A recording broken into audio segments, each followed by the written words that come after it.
Hey, hey, welcome to an episode of Forging the Sword. Colonel C.J. Kirkpatrick, Commander Operations Group here at JMRC. Joined today by my good friend and partner here, Colonel Duke Reim, Commander of the 2nd Brigade, 101st Strike 6. Duke, Yeah. good to have you on camera. Glad you're out of the box. Yeah, me too. Hey, if you don't mind, could you just kind of introduce yourself and kind of describe what you're doing here? Yeah, so Duke Reim. I've been in command about 7 months now, so I took command in about 48 hours. We deployed over here to Europe. It was a great opportunity to join the team. Although I will say that since being here at JMRC, it's the first time I've had the whole brigade together. So it's almost like being a brand new commander again when we got here at the first part of October. So came here to do a 12-day rotation, a normal rotation for CBR 2601.1. But I think really what we saw here is it's still kind of a learning demand for the Army in terms of TIC and the MBCT. 2410 at JRTC for this brigade was kind of the proof of concept. This one here is kind of rounding out the edges. Say, did we get it right? Did we cut too deep? I think in some areas we may have cut too deep. I don't know who out there might tell me I'm wrong, but as we saw some of the areas that we struggled with, I think there's some areas that I think we can be a little bit better with tactics, techniques, and procedures. But outside of that, I think there's some manning areas I think that we need to potentially relook. But overall, great 12-day rotation. 12 days. I keep We gave you highlighting two that. extra, Duke. 2 extra We gave days. you two extra. I talked to the company commanders in First Sergeants today, and I told them I think we really would have honed it in had we had 3 more days, and none of them were ready for another 3 days in the box. Well, So I don't have any plans for Veterans Day, Yeah. Duke, if you want to go back out. Yeah, we can definitely do that. So I don't think we're already pushing equipment out to be a full light rotation at this point. I think you struck on something, Duke, that is worth unpacking a little bit. So I know, Strike has been, kind of was the original TIC brigade. I know the Army invested heavily in some capability. We've gone through a couple of R-Strike redesigns. How's the stuff holding up? And if we unpack a little bit, some of the R-Struck changes and things you saw that were kind of maybe the right choice, or some things we maybe need to revisit in terms of the changes we've made? Yeah, so as we iterated into the MBCT, saw a lot of R-Struck changes. Really, we went away from the squadron. The BEB is now gone, formed the DEB. So for this rotation, no squadron. The only thing we had was a KECI, so a company of engineers. Really, the 3 sapper platoons down at the company at the battalion level, and then we had the A&O platoon at the brigade that we could kind of flex around. I think outside of that, we had the MFRC, the Multifunctional Reconnaissance Company, in full MTO. So instead of before we had 3 hunter-killer platoons, we came to this rotation with 3 hunter-killer teams. Right. So a 3x8 man set. So I think, when we look at where we potentially cut a little bit close to the bone in terms of downsizing, 3 8-man teams really struggled to establish that security zone for the brigade. We did a lot of augmentation with the scout platoons from the MPCs, the multi-purpose companies from the battalions. Concern there is now we've task organized all this under a company commander, and we have essentially made a squadron light without a staff. Right. And so I think as we continue to iterate on this, really what does that mean for the Army in terms of we still need to establish that security zone. I think what we really saw here is the Army's concept of a manned and an unmanned reconnaissance. The weather really, kind of showed us that unmanned reconnaissance through UAS is not all weather. And so we had a lot of points in the rotation where we couldn't establish answering our PARs, really looking at the NAIs to turn those into TAIs. And so we really had to rely heavily on those 3 HKTs and then pull those scout reconnaissance teams from the battalions up to reestablish that security zone. And so that took a little bit. I don't know if that's the right answer right now. I'm sitting here today, a lot of reflection over the last couple of days since coming out of the box. I don't think that's where the Army wants to be, is continuing to pull combat power away from the battalions. So I think we got to go back and kind of, I don't think it's going back to 3 hunter-killer platoons, but I think there's a happy medium of how we right-size that for the Army to still establish that security zone and be able to protect the force as we pull ourselves into the combat, the contact layer. Right, and you mentioned, I think, Duke, that the weather had an impact. We cooked up some good weather for you. Yeah. Had plenty of rain, some fog, and some near freezing temperatures. Did you see that as, did you have some different outcomes or some unexpected outcomes versus previous CTC rotations or other experiments? If we were to review the game tape, the UAS and the loitering munitions that we brought in here did a lot of great Absolutely, work for us. yeah. But what we had, did the picture match the words? They didn't, because, we pushed those teams, all of our scout teams, probably further than the Army expected us to. Right. We accepted risk, and I'm fine with that. But, those, as we continue to relook what those teams comprise of, are we comfortable and do we have the training, I think, is the biggest thing, to push those hunter-killer teams into a deeper area than probably designed to do so, and not have the backbone of the UAS kind of overwatching in some of these situations. We had some great effects, especially in the last battle period, where we saw those small teams be able to really develop the PIR, NAIs, and the targeting for us in the deeper portion of our fight. Right. And so we got a little bit more comfortable with it, but I think that was out of necessity because of the weather and the impacts that we had. One loss in some UAS, just natural stuff that happens with maintenance. The weather played, pretty significantly towards the battery life that we had with some of these systems, and then the weather in general of just can't see, can't fly. Yeah, no, absolutely. And I think, JMRC's experience with a couple of UAS platforms the Army's interested in is that kind of cliff when it gets cold. We reach that charging cliff, and the power generation challenge, especially for because really an MBCT is just a light brigade on wheels to a certain extent. Still got to walk, still got to have soldiers carry stuff, and that power generation thing continues to be a challenge. Yeah, again, that's been my number one concern since taking over the brigade 7 months ago, is the power generation within this formation. Everything now takes a battery, and it's a different battery, for everything, all around. We were able to experiment with a couple of power generation trailers that worked well for us out here. I don't think it's where we would land on. It's still pretty big. It's still pretty bulky. But it did increase, especially for the multi-purpose companies in the MFRC, the ability to rapidly recharge batteries, so that way we could yo-yo the UAS back and forth and be able to cover, while we had good weather, what we needed to cover the NAIs for us. But power generation is something, again, coming out of talking with the commanders and first sergeants, it's something that they're, ATAC, radios, their UAS, all of those things now take some form of battery, and that's something the Army needs to continue to iterate on for us, is how the power generation in this very light but mobile brigade keeps pace with us, so that way, because the way that we were designed is, C2 on the move and everything else. Well, we can't C2 on the move if we can't recharge our stuff. So that's something that we're going to continue to, advocate back up to the Army, is how do we solve this, I don't think it's a complex problem, but it is a problem that we have to be able to, power generate on the move for these formations that now we're sending across to everywhere on the battlefield, and be able to have that same impact that the Army designed it to do.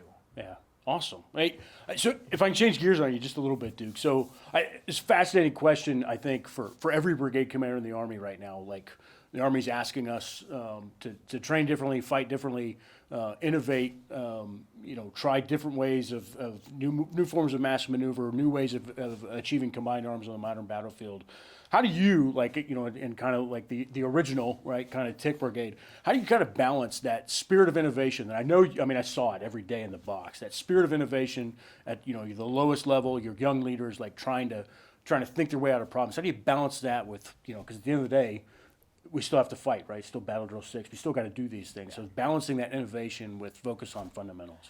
I just had the conversation with the Brigade XO before coming in here, and I think it's one of those things. It's a challenge for everyone, and I don't think it's just a Tick Brigade. I think it's every BCT or brigade, depending on where you're at, of how do you manage, being brilliant at the basics, and I don't want to use that term, in jest. It gets thrown around a lot, but how do we balance that? Because as we saw here, and I think what really brought our strength here at JMRC, while the drones, the C2, all that stuff was enhancing, it did not replace the lethal squads and platoons on the ground.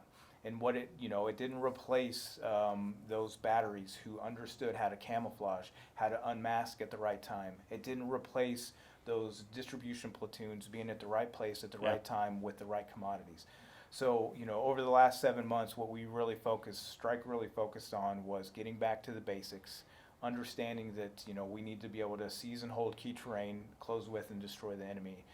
And I'm really proud of where the team was, because regardless of what innovation or technology was additive to this brigade, it did not replace that critical piece of the infantry formation, which are those lethal squads and platoons. No, absolutely. I mean, from the ops group side, saw the same thing in terms of discipline at the lowest level, keeping our miles bore sighted, just basic stuff, and being able to fight smart and tactically.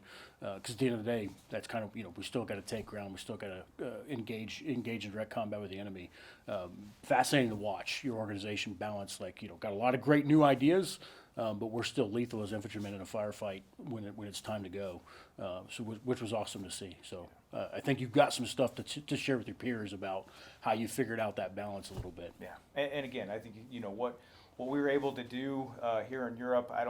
It's not something that another BCT commander can't do. Again, it's just getting these squads, these platoons, these formations, regardless of whether it's a battery, a company, sustainment or infantry, into the back 40 and training these core fundamentals to be able to support the larger picture, which is achieving the commander's intent. And they did it very well. Awesome.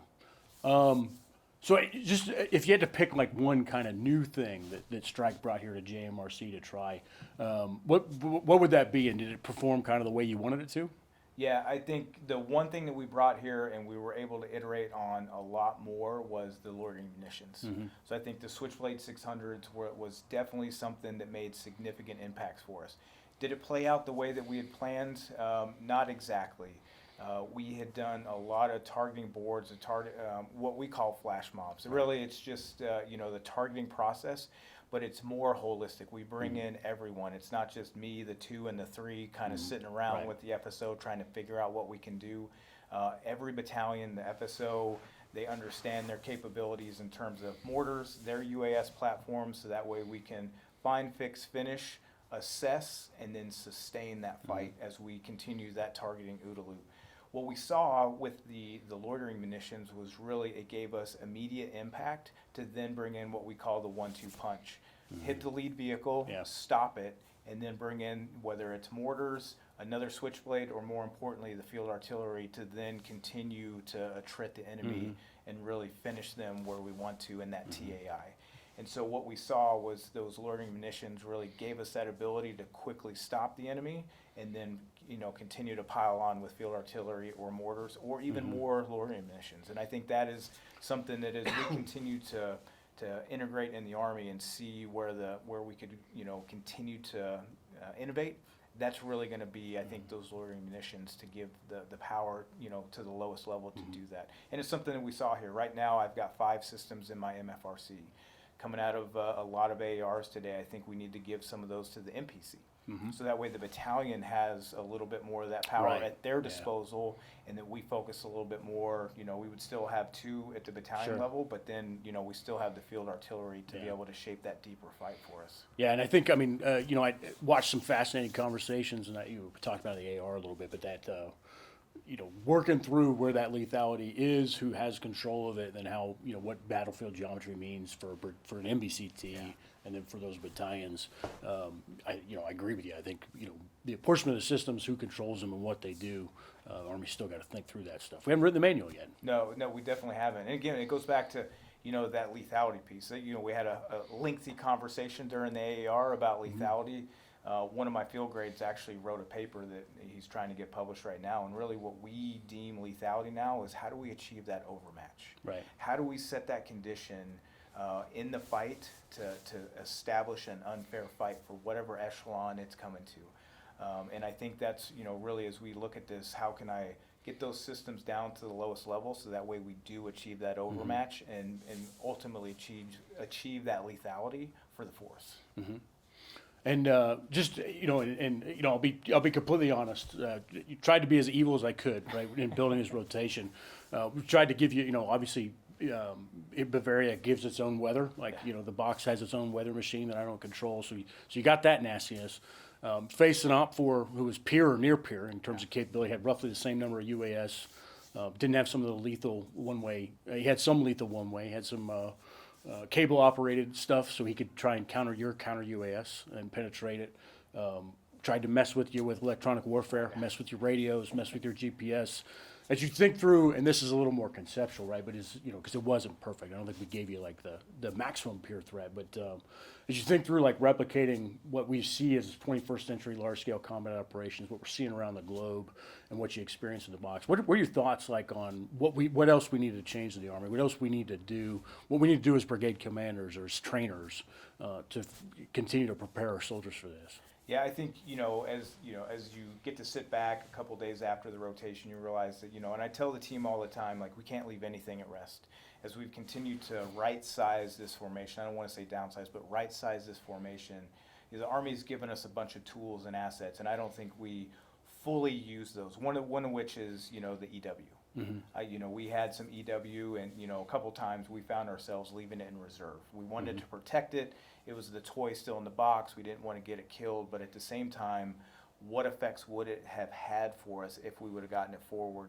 Would it have enabled those companies to be able to, penetrate through, the jamming that we had out there, or be able to minimize the drone contact that we had, making those companies even more successful than they already were, less casualties on the battlefield? I think that's something.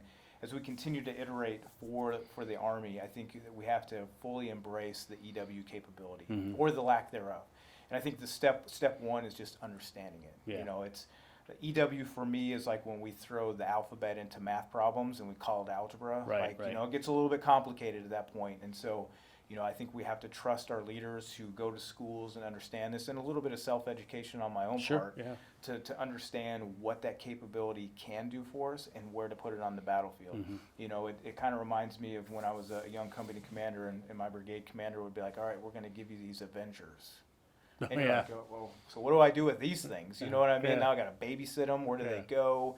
And so I'm talking to a young Avenger, section leader. I'm like, what do I do with you? And I go, well, you got to get me kind of over here and everything else. Like, we have to humble ourselves to understand that these young lieutenants, these young NCOs, probably need to give us some classes on how to best employ them on the battlefield, and then we create that TTP to support the contact layer forces to get them into the fight faster and as less attrited as possible. Yeah, no, I agree, and I think I think the CTCs are trying to figure out how to have that contested electromagnetic spectrum so that we can really test these things. I think we got to continue to figure out home station, create these spaces back at Campbell and other places where those experts can go practice their craft, where those of us who aren't experts can go learn that craft and work at an echelon, because it is complicated, but we got to get better. Yeah, I mean that's what we're seeing, in the current conflict in Ukraine. It's like EW is, had a great conversation with the Ukrainian two-star during the box, and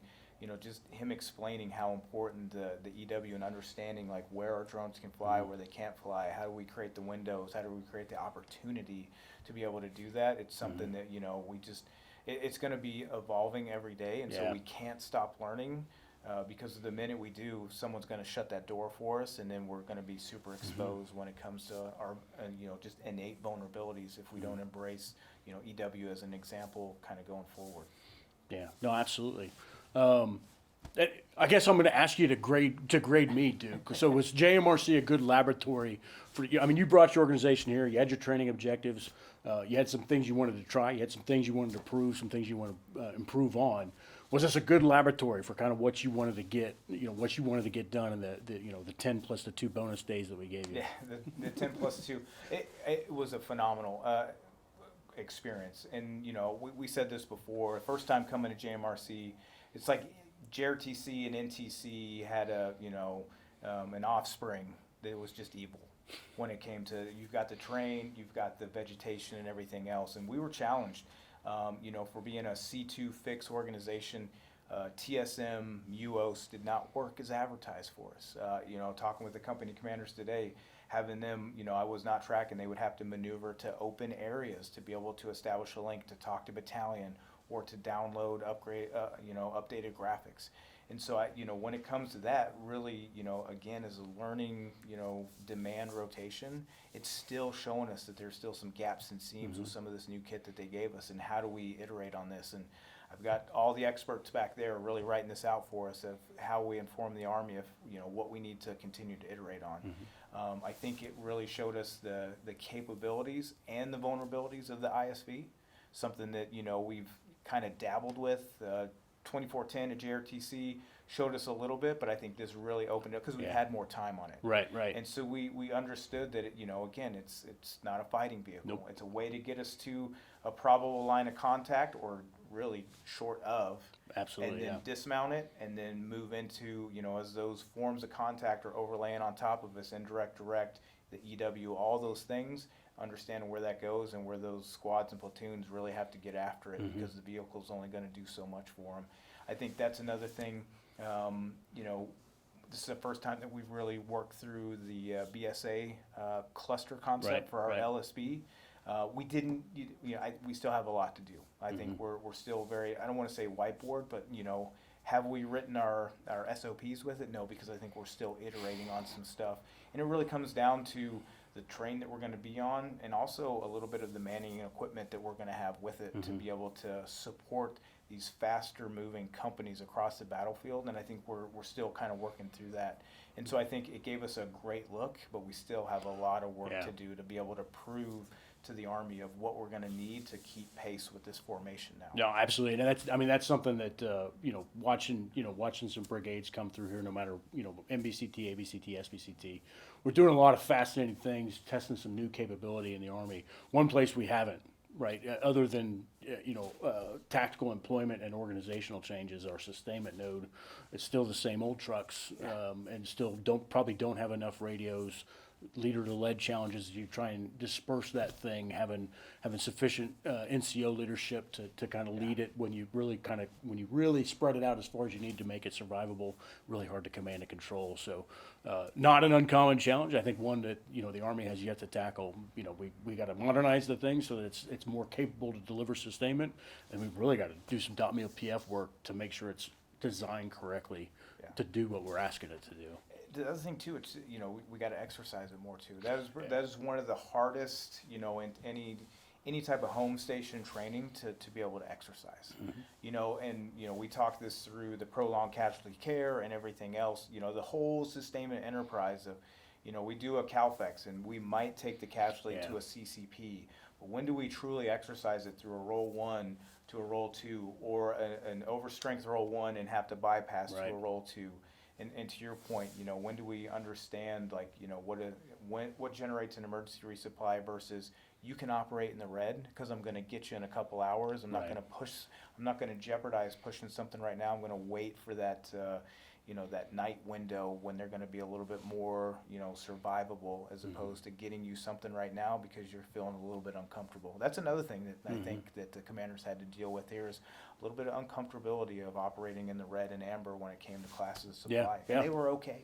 Yep. I think we only did a handful of emergency resupplies, which I think is pretty good, based on the formation.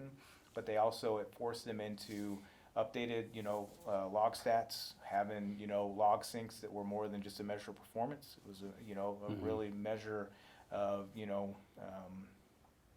the effectiveness. Right. I think that was another thing too, and just understanding that the system will work. You just got to trust it. And they got to trust that team back there who's getting all their commodities for them. And I think that, JMRC, a CTC, regardless of where it at, really forces that relationship between those elements. Yeah, I do not want to let one thing you mentioned pass by, because it's a great moment during the rotation, but the use of the ISV, you talked about, establishing that dismount, video prior to that, prior to the probable, whatever form of contact. You're always in some form, right? But, doing it at the right time so that we maximize survivability and dismount and maneuver. But what a great moment. I think, the strike, your leaders recognize those ISVs as essentially disposable, right? Like you you use speed to get inside the enemy's decision cycle, where he couldn't react fast enough at one point during the fight to get those infantrymen in the right place where they got out and were able to achieve decision. And those ISVs, I think, succumbed to indirect fire, but there was nobody in them. Yeah, that was one fourth battle period. You know, the commanders came and said, "Hey, what I'm going to do is I'm just going to pull up. I'm not going to hide them. I'm not going to camouflage them because at this point, speed was their security, and it truly was. As we went into what you guys call Spain, our objective dog. You know, our first battalion, you know, moved up, herringboned, and just got out of them as Yep. quickly as possible. Almost, you know, what we would consider getting out of an aircraft. You know, three-step drop. But they were moving very quickly into that wood line, and as we saw, Warrior was not anticipated. They were waiting for them to. He was on his heels. Yeah, put the camo nets over it, park them just right. You know, and so they really achieved that element of surprise. You know, and so when we look at the the fundamentals of the offense, is, you know, surprise, concentration, Yep. audacity, and tempo, they hit all of Yep, it. checked them all. Yeah, with just that one movement. And we did lose some ISVs with that, but, you know, as General Sylvia told us before, those are attritable systems. Absolutely. To safeguard those squads and platoons getting on the objective, and they did it. And, you know, we lost some vehicles, but we achieved the mission. Yeah. No, absolutely. Well, so, hey, Duke, I'm going to ask you. You know, so brigade commanders are coming over here all the time. I know. I don't think we're going to see your brothers and sisters from 101st, but brigade commanders are coming over here all the time. Any thoughts for them in terms of whether it be just operating in Europe as a rotational assigned force or coming to JMRC? Yeah, I think the biggest thing, you know, we highlighted it again, focus on the basics. I think, you know, at the end of the day, our squads and platoons, our formations, even if you're an ABCT, really understanding the fundamentals of how to close with and destroy the enemy, like that's going to pay us dividends.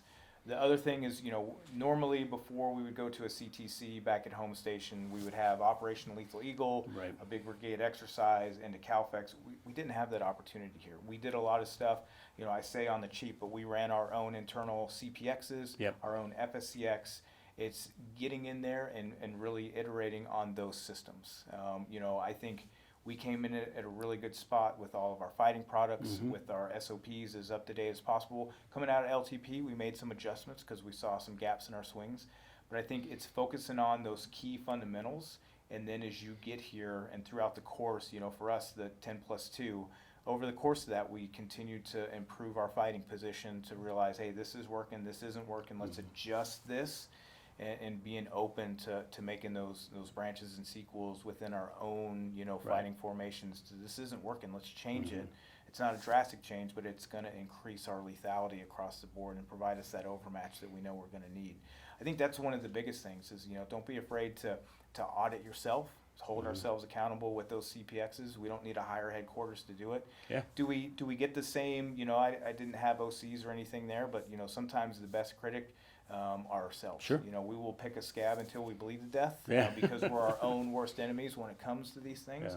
And I think that's something that Strike did very well. I'm very fortunate to have a very motivated team, both at the brigade level and down at the battalions, who supported, you know, some of my whiteboard concepts before we got here, and realizing that, you know, we weren't going to be able to do the things that we normally did, but we weren't going to just not do anything. Right. And so I think that was critical for us. Yeah, no, I mean, I think the CPX has paid off in terms of, you know, resilient and vibrant, like hard to kill mission command architecture that was agile.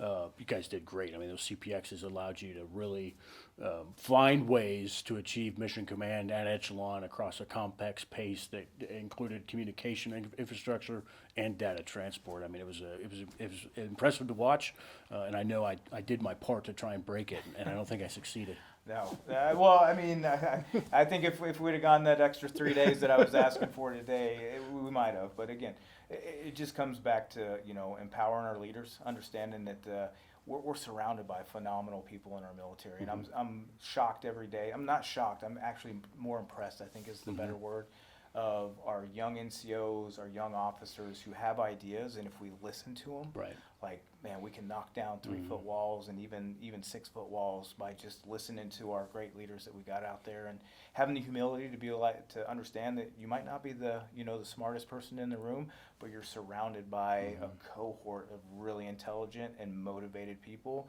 And if you bring them onto the team and you make them feel heard, they're gonna knock it out of the park for you. No, absolutely. Yeah. All right, Duke. Well, I'm not really sure who who our viewing audience is, but their patience for listening to a couple old colonels talk is probably at an end. So I'm going to give you the closing words, but I do want to say, working with the strike team, working with you, Duke, personally, and your entire organization, just a great experience for Ops Group. We learned a lot.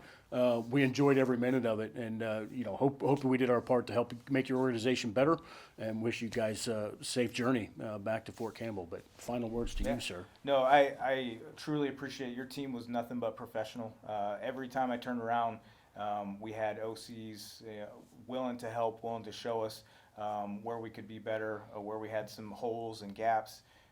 The terrain was great. The Op4 was good. I cussed them a couple times. Because That's how they were doing. They were doing it right. Yeah, because we all want to win. But coming to a CTC, it's not about winning. It's about making the team better. And from LTP that you guys ran, we didn't have the graybeards. You guys did a phenomenal job there. All the way through, a very professional AER on the back end to help us see ourselves, which I think is one of the most important things that we do coming out of these CTCs is be able to sit back, review the game tape, and understand that, hey, we missed a couple plays, and this is how the team can get better the next time we do this. And hopefully the next time we do this is at a CTC, and it's not for real, but if it is, we've set the conditions, at least through the manning, the SOPs, and our equipment to be able to come into a fight ready to go. All right. Awesome. Hey, Duke, thanks again for being here. Thanks, team, for joining us, and we'll see you next time.